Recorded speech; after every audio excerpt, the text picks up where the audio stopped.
What is the Quran?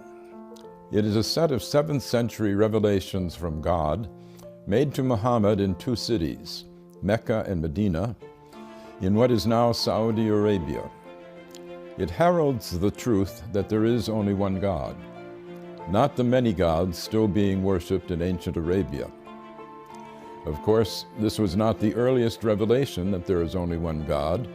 That had been taught in Hebrew to the Jews and in Greek to the Christians before it was taught to Muslims in Arabic.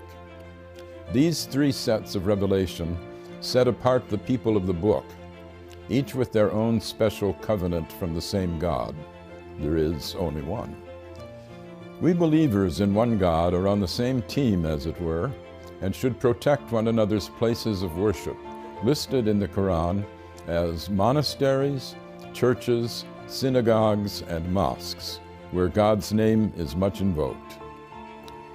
The Quran does not confine God's action to the formal covenants of religion. God tells us that He sends messages to all men all the time, beginning with Adam, who repented his sin in the garden and became the first prophet. The unending stream of prophets includes Moses and Jesus. Muhammad himself is the seal of the prophets, not as canceling former covenants, but as confirming them. But the love of God is not brought only by human messengers in the Quran.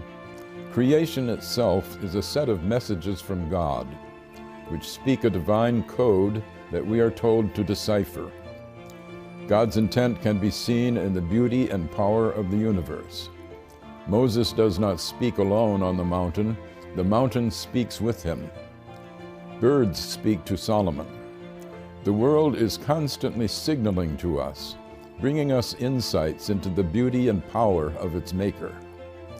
This should call us to a reverence for God's handiwork, an important message for our ecologically challenged era.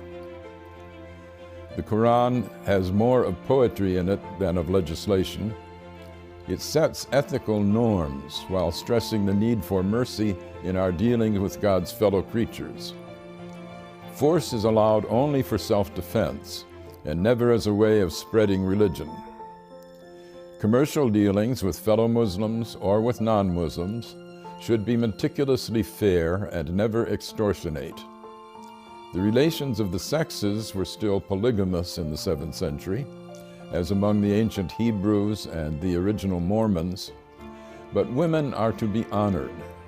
In fact, the dowry that was paid to a husband's family by the bride's family in Europe was paid in the Quran directly to the bride, and she retains this bride right even if the husband divorces her or if she divorces him. This carved out an area of women's rights unparalleled in the 7th century.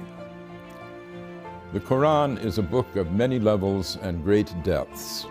Even non-Muslims can learn from it, as Pope Francis has proclaimed.